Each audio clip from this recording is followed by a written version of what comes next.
সবাই কেমন আছো? আমার নাম কৃতিকা দে।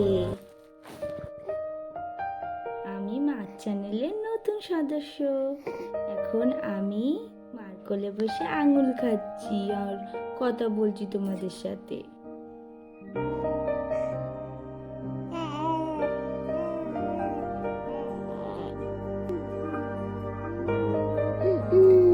এরপর মা সব ভিডিওতে আমাকে দেখতে পাবে। মা আদর করে আমাকে গুলগুলি বলে ডাকে, দিদুন গুনু বলে ডাকে। দিদুন নাম দিয়েছে গুনগুন, আদর করে দিদুন গুনু বলে ডাকে। তোমরা আমাকে গুনগুন, গুনু বা গুলগুলি বলে ডাকতে পারো, তবে আমার ভালো নাম কিন্তু কৃতিকা। আজকে তোমাদের সবার সাথে ইন্ট্রোডিউস করে নিলাম। এরপর থেকে সব ভিডিওতে তোমরা আমাকে দেখতে পাবে। টাটা, সবাই ভালো থেকো। मेरा साथ तेरे है।